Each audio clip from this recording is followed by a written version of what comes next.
Isso demonstra o próprio senhor de engenho que pegava suas escravas e até às vezes procriava com elas, né, e não assumia os filhos. Olha o que é a cultura, o que se transforma uma sociedade que tem que dar satisfação para os donos do poder, né? Chegam os portugueses aqui e veem as índias, se apaixonam, beleza natural e pura. Chegam os negros e as negras, veem a beleza que há ali naqueles seres humanos. E hoje tem europeu, caucasiano, como o Orkut gostaria de chamar, né? No Orkut, ou tu é negro ou tu é caucasiano. Eu aqui que sou cabelo ruim, que sou uma mistura de pelo duro. Pelo duro. Não tinha como me achar ali no Orkut. Pô, não sou negro, mas também não sou caucasiano, né? O Facebook não tem isso, por isso que eu sou fã do Facebook, não saio, já passo o dia lá no Facebook. Então é isso. O que é belo, né, é o ser humano. E a minha esposa, Andréia, ela tem uma paixão, ela quer conhecer a África de qualquer maneira. E nós vamos lá, se Deus quiser. Quando ela vê aquelas mulheres, lá no que aqui no Brasil se chama de favela, lá não sei se aqui criaram um neologismo também, chamam de comunidades agora, que eu também acho politicamente questionável, né? Mas aquelas mulheres, na pobreza africana, se vestem como muitas modelos não conseguem se vestir, ou como muito estilista não consegue criar, né? Aquelas roupas, turbantes e tal. Aquilo é lindo, é maravilhoso. As índias também, né? Ou os índios. No Brasil aqui a gente tem esse estereótipo do índio aqui, o preguiçoso, e sabe-se lá por quê, né? Que os nossos índios são meio barrigudinhos, né? Mas o índio, na natureza primitiva, também eram seres perfeitos, né? Plasticamente falando. Então não podia ser diferente, né? Portugueses, alemães, holandeses. A gente chega na Bahia, chega no Nordeste, para achar gente bonita, plasticamente bonita, um combinado bonito, ela haverá sido miscigenada. A negra brasileira e o holandês. São negras de olhos verdes, lindos, maravilhosos. Aquilo é mulher brasileira e é fruto da miscigenação.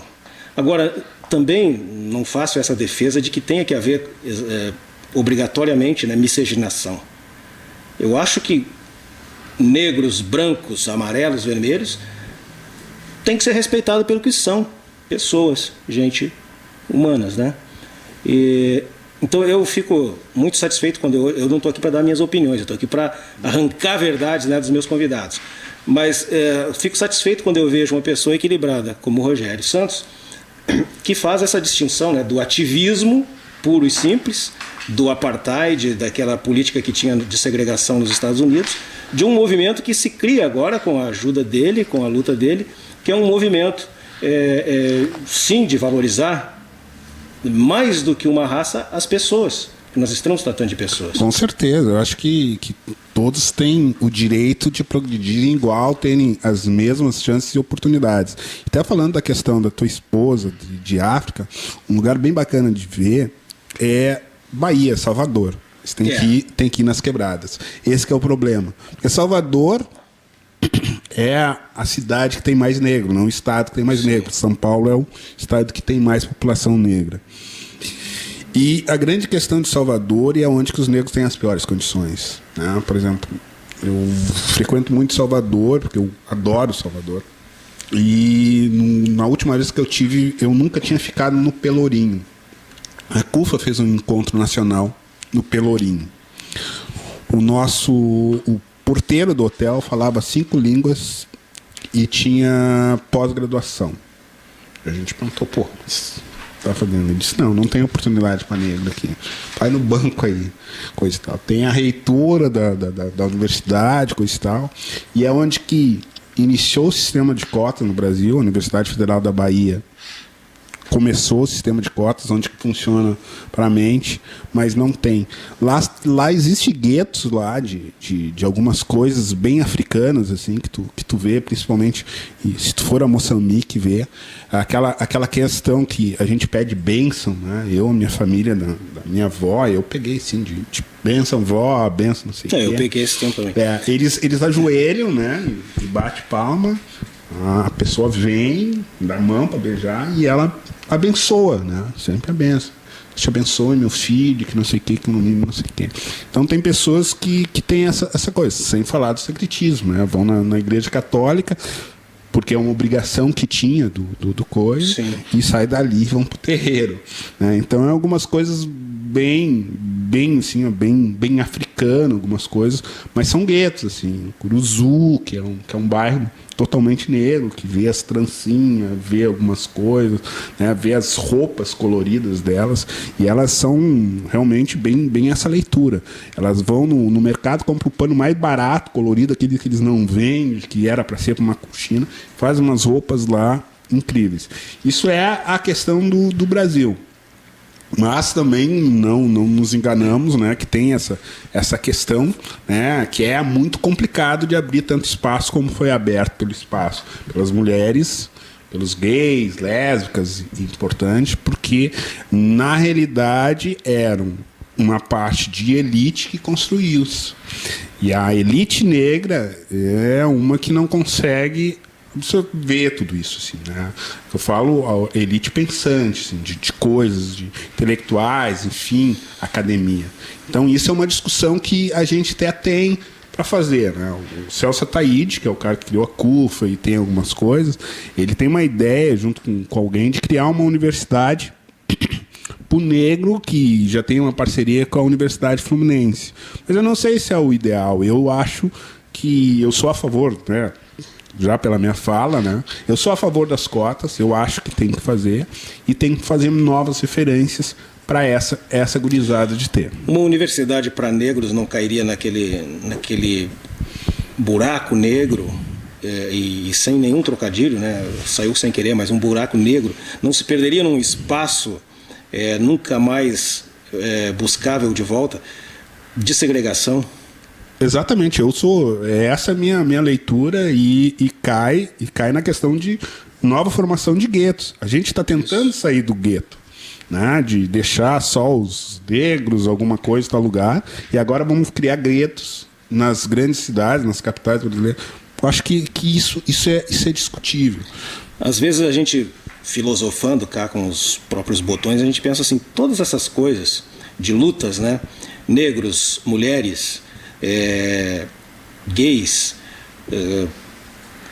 enfim, todas essas minorias que lutam por um espaço, por qualidade de vida e por serem tratadas iguais, nada disso teria sentido, né, se o homem fosse mais humano, se fôssemos todos tratados como iguais e como irmãos, homens, mulheres, negros, gays, lésbicas, enfim. Não acho que seja sonhar demais, né, que isso fosse possível no nosso mundo, mas no ramo na realidade essas coisas são bem difíceis. Então é preciso ter esses movimentos. Eu, quando tive uma infância pobre, eu não era negro da cor do Rogério, mas não sou caucasiano também, era pobre sim, e também ficava imaginando que tipo de universidade eu poderia frequentar. Privada? De que jeito? Né? Pública? Mas os mais abastados é que conseguem estudar lá. Então eu criei desde aquela época na minha cabeça que sim, que tinha que ser meio sectário o negócio. Só estudar, isso é um pensamento meu lá naquela época, de adolescência, que só podia estudar em universidade privada quem viesse da escola pública, né? E nunca pensei em cota racial. Hoje a gente vê essas coisas. Eu sempre me declarei totalmente a favor da cota social. E para não haver essa segregação, eu achava que não haveria de haver cota racial, mas social, né? Mas, como tu mesmo colocaste, nos Estados Unidos há decênios as cotas e funciona bem. Eu acho que isso tem que existir no Brasil, até que, essa é uma visão que eu estou tendo há menos tempo do que a minha adolescência, deve haver essas cotas raciais até que se normalizem as coisas. Mas tem um grande medo também, porque a gente vê com essas bolsas que o Estado, o governo dá para as famílias, que acabam se perpetuando, Bolsa Família, Bolsa isso e aquilo, e aquilo que é básico, que precisa colocar lá no Nordeste, lá no sertão, aqui no interior, que são escolas, que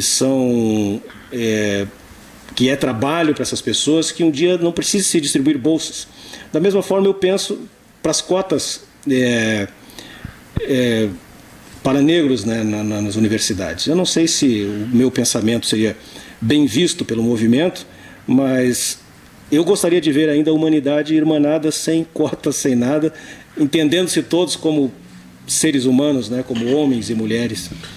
Na realidade, algumas coisas assim. Eu acho. You may say, I am dreamer, but I'm not the only one now. Sim. Yeah. Mas é assim, ó, eu sou favorável à questão das cotas, e é bem diferente dos Estados Unidos, porque nos Estados Unidos, nos últimos 4 anos, está reduzindo, né? Então, porque os negros já estão passando tudo, né? Doutorado, enfim, coisa lá. Então, os brancos agora, né, estão sendo prejudicados. Então, já reduziu. Então, já não é assim, não é tão aberto a questão das cotas, que a gente pretende, né, que seria o formato ideal para o Brasil. Mas hoje, quem está utilizando as cotas, basicamente, são famílias bem estruturadas, e sendo que no primeiro momento foram negros de classe média alta para cima. Porque é aquilo que eu comentei antes, se no São João, que é a escola pública, está saindo 4, daqueles 4 eles pegam aquele certificado de 2º grau e vão procurar emprego, daí demora tanto para fazer. 2 talvez vão tentar vestibular, ainda mais numa universidade pública, que é onde que tem cotas. Daí eles não podem trabalhar, daí vão ir a Porto Alegre, vão morar como lá. Então, essa questão de cotas no Brasil, assim, não é para grande população que vai dar uma degrada lá e vai perder não sei o quê. É que acontece? Por que deu o choro? O choro está dando muito, principalmente nos principais cursos, que é medicina, direito, odonto, porque está indo negros, está pegando, que estão entrando lá, são negros de classe média alta. São filhos de advogado, filhos de altos funcionários, alguma coisa, tem padrão de vida para conseguir lá. E se a gente comparar nessa questão que chega as informações para nós de fazer, as médias deles são altíssimas. Eles não baixaram o nível da universidade. Tanto que a USP está tentando fazer um sistema de abrir, de dar 20% de alguma coisa, que é por causa das coisas. Então a gente luta para essa questão de referência. Essa questão de Bolsa Família, Bolsa Coisa, né, eu acho de fundamental importância. É tipo daquele negócio. No início eu pensava, tipo assim, isso é assistencialismo. O Lula pensava assim. Eu pensava, isso é puro assistencialismo, pura coisa vai fazer. O Lula dizia isso. Só que acontece o seguinte, que não sei quem foi o cara que teve ideia, ou a pessoa que teve, que botou o cartão na mão da mulher. Não é o homem que recebe. Não sei se vocês deram conta. Mas aí o meu amigo Rogério a mulher que vai dar uma de sexista. Não, a mulher assim, ó, o que eu digo assim? Eu estou falando da questão da minha área lá da periferia. Porque o que fazia? O cara fazia um servicinho lá, não sei o que, ganhava R$50. Comprava um pão e linguiça e o resto metia em trago. Na birita. Botava e chegava. A mulher, ela pega o cartão e já faz o rancho do mês. Eu brinco, mas é verdade. E sabe outra coisa? Guarda um dinheirinho. Eles antes, as casas. O Marco, que é economista, eles não sabiam mexer com dinheiro, não sabia que era cartão magnético.